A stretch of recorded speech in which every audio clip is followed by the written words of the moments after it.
പിതാവിന്റെയും പുത്രന്റെയും പരിശുദ്ധാത്മാവിന്റെ നാമത്തിൽ ആമേൻ.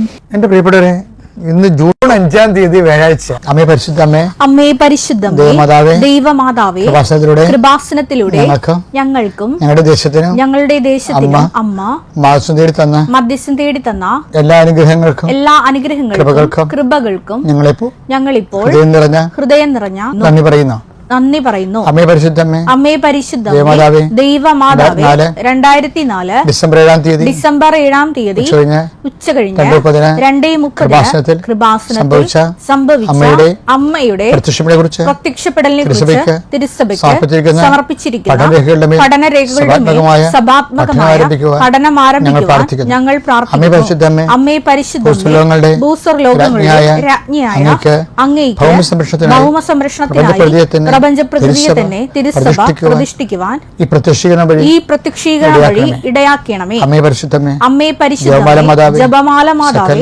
സകല കൃപാസനം പ്രാർത്ഥനകളോടും ചേർത്ത് ഞങ്ങളിപ്പോൾ പ്രാർത്ഥിക്കുന്ന ഈ കുടുംബത്തിന്റെ പ്രത്യേക നിയോഗം. മക്കളെ,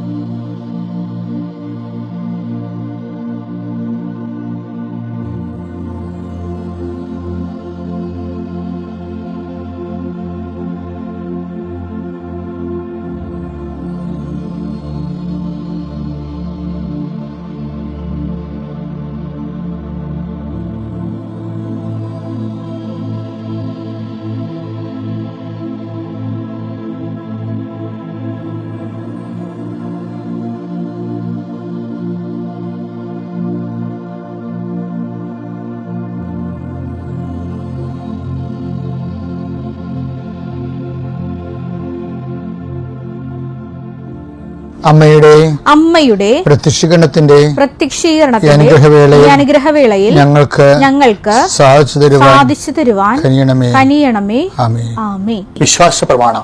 സർവശക്തനായ പിതാവും ആകാശത്തിന്റെയും ഭൂമിയുടെയും സൃഷ്ടാവുമായ ദൈവത്തിൽ ഞാൻ വിശ്വസിക്കുന്നു. അവിടുത്തെ ഏകപുത്രനും ഞങ്ങളുടെ കർത്താവുമായ ഈശോ മിശിഹായിലും ഞാൻ വിശ്വസിക്കുന്നു. ഈ പുത്രൻ പരിശുദ്ധാത്മാവിനാൽ ഗർഭസ്ഥനായി കന്യകാമറിയത്തിൽ നിന്ന് പിറന്ന് പൊന്തിയോസ് പീലാത്തോസിന്റെ കാലത്ത് പീഡകൾ സഹിച്ച് കുരിശിൽ തറയ്ക്കപ്പെട്ട് മരിച്ച് അടക്കപ്പെട്ട് പാതാളങ്ങളിൽ ഇറങ്ങി മരിച്ചവരുടെ ഇടയിൽ നിന്ന് 3-ാം നാൾ ഉയർത്ത് സ്വർഗത്തിലേക്ക് എഴുന്നള്ളി സർവശക്തിയുള്ള പിതാവായ ദൈവത്തിന്റെ വലതുഭാഗത്തിരിക്കുന്നു. അവിടെ നിന്ന് ജീവിക്കുന്നവരെയും മരിച്ചവരെയും വിധിക്കുവാൻ വരുമെന്നും ഞാൻ വിശ്വസിക്കുന്നു. പരിശുദ്ധാത്മാവിലും ഞാൻ വിശ്വസിക്കുന്നു. വിശുദ്ധ കത്തോലിക്കാ സഭയിലും പുണ്യവാന്മാരുടെ ഐക്യത്തിലും പാപങ്ങളുടെ മോചനത്തിലും ശരീരത്തിന്റെ ഉയർപ്പിലും നിത്യമായ ജീവിതത്തിലും ഞാൻ വിശ്വസിക്കുന്നു. ആമേൻ. സ്വർഗ്ഗസ്ഥനായ ഞങ്ങളുടെ പിതാവേ, അങ്ങയുടെ നാമം പൂജിതമാകണമേ.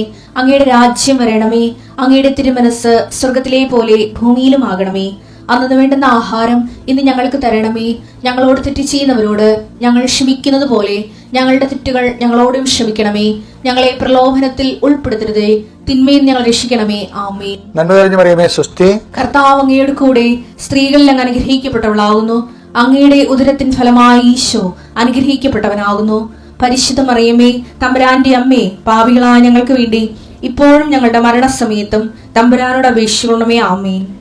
കർത്താവേ, നിന്റെ ഉന്നതമായ നാമത്തിന് സ്വസ്ഥം ചെയ്യുന്നു. കർത്താവേ, നിന്റെ വിശുദ്ധ പൗരോഹിത്യത്തെ മഹത്വപ്പെടുത്തണമേ. കർത്താവേ, സഭയിലുള്ള സാന്നിധ്യം പ്രകടമാക്കണമേ.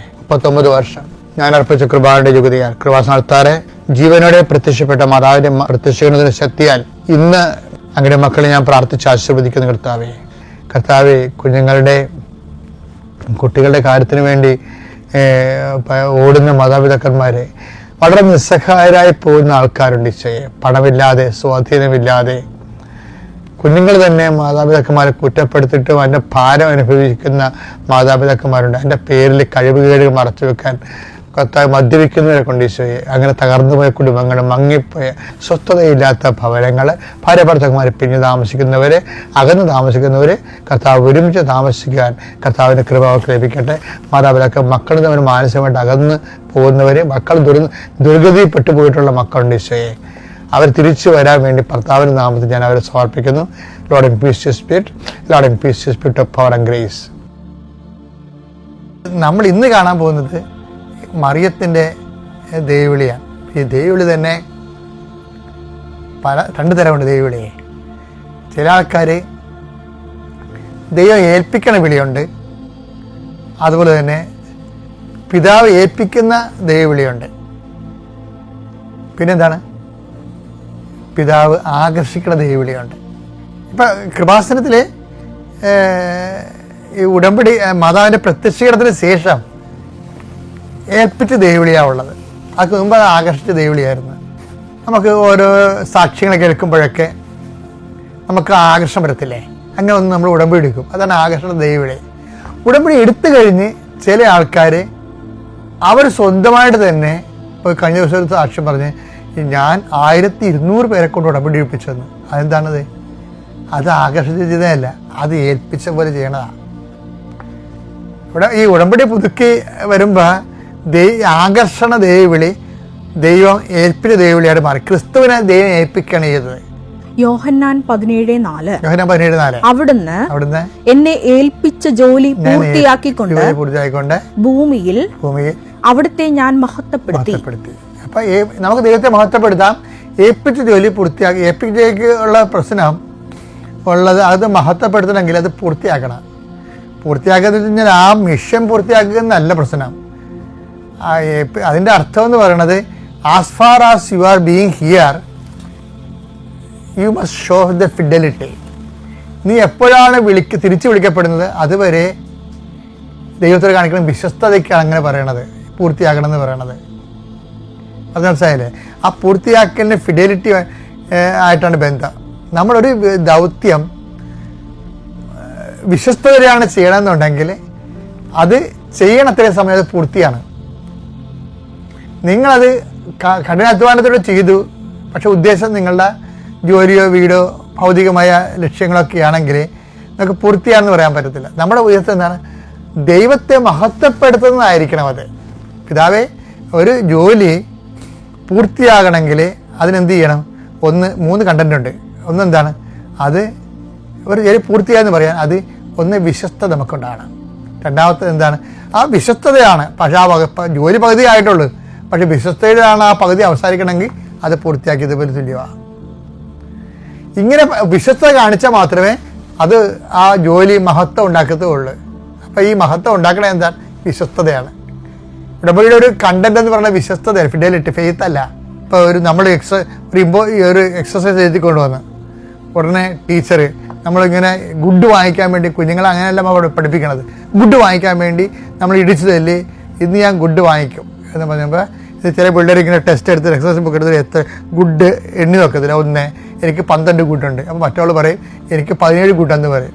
അപ്പോൾ ഇങ്ങനെ കുഞ്ഞുങ്ങളെ പഠിപ്പിച്ചിരിക്കുന്ന കാരണം ഇപ്പോൾ നമ്മളൊരു ഗുഡ് വാങ്ങിക്കാൻ വേണ്ടി വരുമ്പോൾ ചില സമയത്ത് ടീച്ചറിനെ കാണത്തില്ല, അന്ന് ടീച്ചർ ആബ്സെൻ്റാണ്. അപ്പോൾ ഈ ക്ലാസ് മൊത്തം അന്ന് ആ കൊച്ചു ആബ്സെൻ്റ് ആയിട്ടിരിക്കും. ക്ലാസ്സിൽ ഉണ്ടാകും, പക്ഷേ ഷീസ് ആബ്സെൻറ്റ്. എന്താ കാര്യം? ഗുഡ് എഴുതി തരാനുള്ള ആ സിസ്റ്റർ, ആ ടീച്ചർ അന്ന് ആബ്സെൻ്റ് ആയിരുന്നു.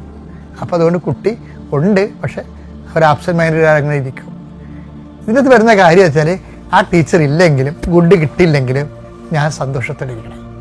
അതാണ് ദൈവം ഉദ്ദേശിക്കുന്നത്. അതാണ് ഹബക്കൂക്ക് പറയണത്. ഹബക്കൂക്ക് 3:17 അത്തിവൃക്ഷം പൂക്കുന്നില്ലെങ്കിൽ മുന്തിരിയിൽ ഫലങ്ങളില്ലെങ്കിൽ ഒലിവ് മരത്തിൽ കായ്കളില്ലാതായാലും വയലുകളിൽ ധാന്യം വിളയുന്നില്ലെങ്കിൽ ആട്ടിൻകൂട്ടം ആലയിൽ അറ്റുപോയാലും കന്നുകാലികൾ തൊഴുത്തിലില്ലാതായാലും ഞാൻ കർത്താവിൽ ആനന്ദിക്കും. അതാണ് വിശ്വസ്തത എന്ന് പറയുന്നത്. ഞാൻ കർത്താവിൽ ആനന്ദിക്കും. അപ്പം അതുകൊണ്ട് തന്നെ ഒരു വിഷയം ചെയ്യണത് ആരും കണ്ടില്ല, ആ ഒരു നന്മ പ്രവൃത്തി ചെയ്യണത് ആരും കണ്ടില്ലെങ്കിലും നിനക്ക് കർത്താവിൽ ആനന്ദം ഉണ്ടെങ്കിൽ ആ നന്മ പ്രവൃത്തി പൂർത്തിയായി. അതുകൊണ്ട് ദൈവം മഹത്വപ്പെട്ടു. അപ്പോൾ നമ്മളുടെ ഈ വർക്കുകളെല്ലാം ഇനി അറേഞ്ച് ചെയ്യണം ഈ രീതിയിൽ. അപ്പോഴാണ് ദൈവത്തെ മഹത്വപ്പെടുത്തിക്കൊണ്ട് കൃപയിൽ നിറഞ്ഞ ആസ്തി പദ്ധതി വളരണത്. Thank you.